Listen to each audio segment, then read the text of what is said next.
आज देश के पूर्वी तट से टकरा सकता है चक्रवाती तूफान अम्फान। 150 किलोमीटर प्रति घंटे की रफ्तार से हवाओं के साथ भारी बारिश का अनुमान। ओडिशा और बंगाल के तटीय इलाकों में सुबह से तेज बारिश, तेज हवाएं चलने से दहशत का माहौल। ओडिशा में तटीय इलाकों से करीब 3 लाख लोगों को सुरक्षित इलाकों में पहुंचाया गया। केंद्रपाड़ा और बालासोर जिलों में तूफान के ज्यादा असर का अंदेशा। पश्चिम बंगाल में तूफान से निपटने की तैयारियां जोरों पर। सीएम ममता बनर्जी ने किया कोलकाता के कंट्रोल रूम का दौरा। ओडिशा के पारादीप पोर्ट पर कोस्ट गार्ड के 2 जहाज और नावें तैनात। तूफान की दशा और गति की करेंगी निगरानी। पश्चिम बंगाल के दीघा के पास समुद्र तट से तूफान के टकराने का अनुमान। समुद्र में उठ रही हैं ऊंची लहरें। दीघा में खाली कराया गया समुद्र तट, लोगों को लाउड स्पीकर से किया जा रहा है सतर्क। पश्चिम बंगाल में कल से ही सुनाई देने लगी थी अम्फान की दस्तक। उत्तरी 24 परगना में कई जिलों में भारी बारिश। बंगाल में कोरोना की दहशत के चलते तटीय इलाके खाली कराने में मुश्किल। मिदनापुर में लोगों ने किया गांव छोड़ने से इनकार। अम्फान के खतरे को देखते हुए हावड़ा में रेलवे ने कसी कमर। यार्ड में ट्रेन की बोगियों को चेन से बांधा गया। हालात से निपटने के लिए ओडिशा और पश्चिम बंगाल में एनडीआरएफ की 41 टीमें तैनात, 7 टीमें रिजर्व में रखी गई। एनडीआरएफ के मुताबिक बेहद खतरनाक हो सकता है तूफान। मौसम विभाग ने अम्फान को बताया सुपर साइक्लोन। पश्चिम बंगाल में तूफान के असर से बिजली और पानी की सप्लाई बुरी तरह से प्रभावित होने की आशंका। मरम्मत के लिए कई टीमें बनाई गई। आंध्र प्रदेश में तूफान का खतरा, तटीय इलाकों को अलर्ट पर रहने का आदेश। बांग्लादेश में कहर ढा सकता है अम्फान। समुद्र से 10 फीट तक ऊंची लहरें उठने का अंदेशा। कोलकाता में कई पुलिस कांस्टेबल ने मिलकर वरिष्ठ पुलिस अधिकारी पर किया हमला। एक सब इंस्पेक्टर के पॉजिटिव मिलने के बाद बैरक सैनिटाइज नहीं करने का विरोध। बसों को लेकर यूपी में खींचतान जारी। प्रियंका गांधी के निजी सचिव ने फिर लिखा पत्र। चिट्ठी में लिखा गया 19 मई की सुबह से बसें खड़ी हैं, 20 मई की शाम 4 बजे तक करेंगे मंजूरी का इंतजार।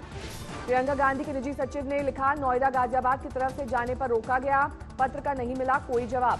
भरतपुर से भी यूपी बॉर्डर में कांग्रेस की बसों को मंजूरी नहीं, पैदल जाने को मजबूर हैं प्रवासी। यूपी में मजदूरों के नाम पर बस की सियासत ने पकड़ी रफ्तार। आगरा में राजस्थान बॉर्डर के पास कांग्रेस के प्रदेश अध्यक्ष और पूर्व विधायक विवेक बंसल गिरफ्तार। दोनों नेताओं पर शांति भंग करने और बसों की गलत जानकारी देने का आरोप। आधा दर्जन और कांग्रेसियों पर एफआईआर। कांग्रेसी नेताओं की गिरफ्तारी के बाद देर रात आगरा में चलता रहा ड्रामा। पुलिस लाइन में कांग्रेसियों का घेरा।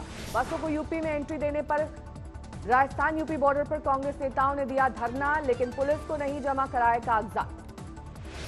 बीजेपी की सरकार सत्ता के अहंकार में डूबी है। सवेरे से मुख्यमंत्री मंत्री भाषण दे रहे हैं कि हम अनुमति दे रहे हैं, अनुमति कहां है?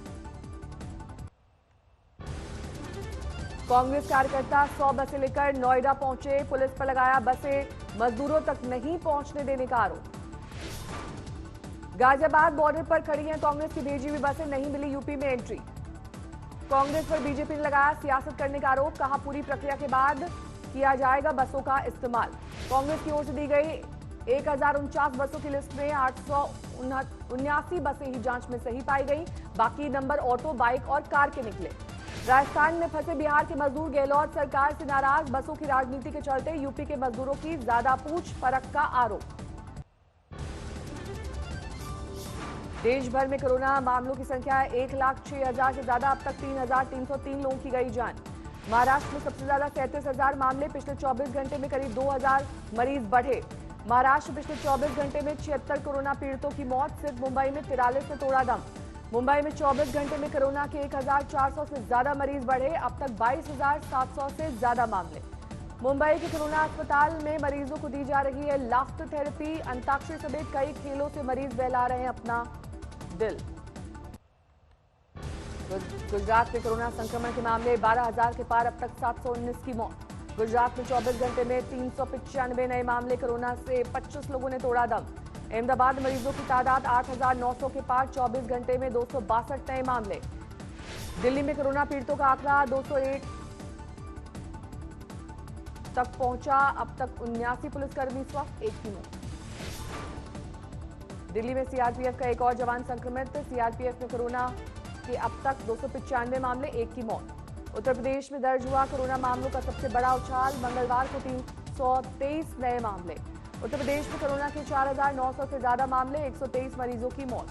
दिल्ली से सटे नोएडा में मरीजों की संख्या 207 हुई। मंगलवार को 3 नए मामले।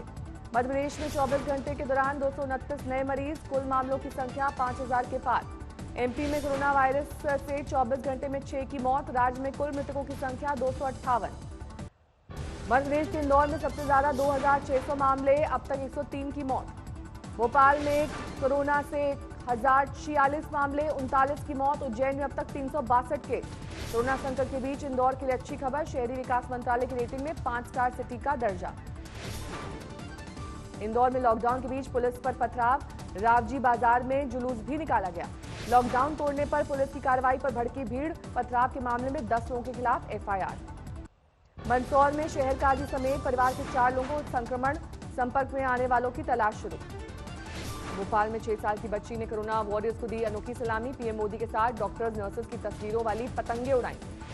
उत्तराखंड में बाहर से पहुंच रहे लोगों को से प्रशासन परेशान। 80% कोरोना मरीज मुंबई और गुरुग्राम से आने वाले। हरियाणा से यूपी के सीतापुर के लिए छोटे छोटे बच्चों के साथ पैदल निकला मजदूर परिवार। भूख प्यास से बेहाल। राजसमंद में लॉकडाउन के दौरान परेशान आदिवासी परिवारों की पुलिस ने की मदद। राशन और दवाएं पहुंचाई। गुरुग्राम में किराए के लिए मकान मालिक के दबाव से परेशान एक शख्स ने की खुदकुशी। लॉकडाउन में कामकाज बंद होने की वजह से पैसों की थी तंगी।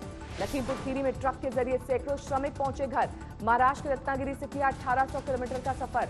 मध्य प्रदेश के राजगढ़ में प्रवासी मजदूरों को ले जा रही पिकअप गाड़ी पलटी। बच्चों महिलाओं समेत 12 लोग घायल। कानपुर में प्रवासी मजदूरों से भरा ट्रक पलटा, 8 जख्मी। मध्य प्रदेश के अलीराजपुर में लॉकडाउन के दौरान पार्टी करना पड़ा महंगा। आरोपियों को पुलिस के घुटनों के बल शहर भर में घुमाया। पुलिस वैन से ऐलान करके सुनाई सजा।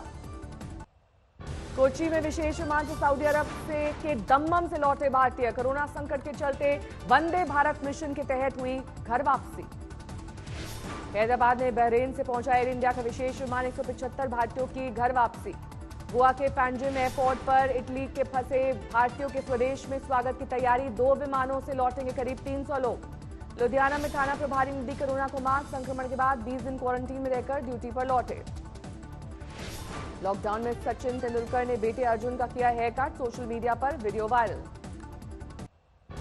उत्तराखंड में कोरोना के 8 नए मामले। अब तक 111 लोग हो चुके हैं बीमार। बॉलीवुड प्रोड्यूसर बॉनी कपूर के घर में काम करने वाला एक नौकर संक्रमित। बोले बीएमसी के दिशा निर्देश का कर रहा है पालन मेरा परिवार। दिल्ली में पुलिसकर्मियों पर कोरोना का अटैक। कोरोना पॉजिटिव पुलिसकर्मियों की संख्या 200 के पार। यूनाइटेड मुस्लिम फ्रंट ने केजरीवाल को लिखा खत। कुछ शर्तों के साथ ईद की विशेष नमाज की इजाजत देने की अपील। दिल्ली में कोरोना से सीआरपीएफ का एक और जवान बीमार। फिलहाल 89 जवानों का चल रहा है इलाज। एफडीआई के खिलाफ सीपीआई का प्रदर्शन। केंद्र पर कोरोना के बहाने सब कुछ निजी हाथों में सौंपने का लगाया आरोप। पूर्वी दिल्ली की झुग्गी बस्तियों के यमराज और चित्रगुप्त का स्वांग। मास्क और सामाजिक दूरी से परहेज करने वालों को सिखाया सबक। मध्य प्रदेश के सिवनी में बेहद खुश नजर आए घर पहुंचे मजदूर। मनरेगा के लिए कराया रजिस्ट्रेशन। बिहार के दानापुर में रोकी गई श्रमिक स्पेशल ट्रेन। रेलवे स्वास्थ्य कर्मियों ने करवाई महिला मजदूर की सुरक्षित डिलीवरी। झारखंड के लातेहार में क्वारंटीन सेंटर की खुली पोल। लोग रात में सेंटर की जगह चले जाते हैं घर। बिहार के रोहतास में 2 क्वारंटीन सेंटर पर हंगामा। अनोखा प्रखंड में जेई पर मारपीट का आरोप। धारावी में कोरोना के 26 नए मरीज। अब तक 1300 से ज्यादा बीमार। 56 की मौत। दिल्ली का होलसेल मार्केट में त्योहारी सीजन तक दुकानें न खोलने का फैसला। मार्केट एसोसिएशन ने कहा दुकानों के नंबरों को लेकर कंफ्यूजन। कांग्रेस ने दिल्ली सरकार पर लगाया राशन में गड़बड़ी का आरोप। अभिषेक दत्त ने कहा अपने खास लोगों को कूपन बांट रहा है आप विधायक। गुजरात के मेहसाणा में कोरोना संक्रमित महिला ने जुड़वा बच्चों को दिया जन्म। एक बच्चे की रिपोर्ट पॉजिटिव, दूसरा नेगेटिव। पुणे में हॉटस्पॉट वाले इलाकों में उतरे आरएसएस के 900 स्वयंसेवक। स्क्रीनिंग में कर रहे हैं डॉक्टरों की मदद। विंध्याचल मंदिर के तीर्थ पुरोहित ने पीएम मोदी को लिखा खत। आजीविका चलाने के लिए आर्थिक मदद की मांग। मोतिहारी के क्वारंटीन सेंटर में जंग का मैदान। प्रवासी मजदूरों के बाहर निकलने पर भड़के ग्रामीण। जमकर चले लाठी डंडे।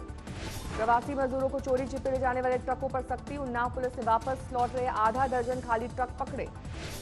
एशिया का सबसे बड़ा ऑटो पार्ट बाजार खुला। व्यापारियों ने कहा बिना मास्क आने वाले ग्राहकों को नहीं मिलेगा सामान। यूपी के हापुड़ में प्रवासी मजदूरों को प्रियंका रसोई ने मुहैया कराया खाना। कांग्रेस ने रोज 1000 लोगों को भोजन परोसने का किया है दावा। बाबा रुद्रनाथ की डोली रुद्रनाथ पहुंची। बर्फीले रास्ते से 22 किलोमीटर पैदल सफर। खोले गए रुद्रनाथ के कपाट, लेकिन श्रद्धालुओं के जाने पर पाबंदी। बाराबंकी में बाइक सवारों ने की प्रवासी मजदूरों की मदद। अंगोछे से रिक्शा बांधकर कई किलोमीटर तक खींचा। विशाखापट्टनम से जालौर पहुंची स्पेशल ट्रेन, 800 प्रवासी मजदूरों की घर वापसी। राजौरी में लॉकडाउन के दौरान कृषि विभाग ने लोगों की आजीविका के लिए की पहल, छोटे काश्तकारों को मुहैया कराए आधुनिक उपकरण, खेती हुई आसान। व्हील चेयर पर अपने दिव्यांग बच्चे के साथ दिल्ली से झांसी पहुंचा मजदूर का पूरा परिवार, वक्त के तकाजे पर छलक उठे आंसू। पिता की मौत की खबर सुनकर दिल्ली से यूपी के संभल जाने के लिए साइकिल पर निकला एक परिवार, लेकिन पांडव नगर में पुलिस ने रोका, वापस भेजा। बक्सर में क्वारंटीन सेंटर में ताला देकर भड़के जेडीयू विधायक ददन पहलवान, ताला खुलवाकर मजदूरों को बांटा खाना। लुधियाना में सरकारी अस्पताल के डॉक्टर और कर्मचारियों ने कैप्टन सरकार के खिलाफ की नारेबाजी। यूपी के फतेहपुर में कोरोना के 11 नए मरीज, प्रशासन में हड़कंप। फतेहपुर में कुल 20 कोरोना मरीज, सभी सूरत से लौटे मजदूर, प्रयागराज में हो रहा है इलाज। फरीदाबाद में रेडीमेड गारमेंट की कंपनी ने लॉकडाउन में काटी कर्मचारियों की सैलरी, वेतन की मांग पर नौकरी से निकाला। तमिलनाडु में सरकारी महकमा 2 बैच में करेगा काम, एक बैच 2 दिन के काम के बाद 2 दिन आराम करेगा। NH24 पर सीएम योगी की पाबंदी के बीच तमाम ट्रकों में प्रवासी मजदूर भरे दिखे, पुलिसकर्मियों में इन्हें अपने एरिया से हटाने की दिखी मंशा।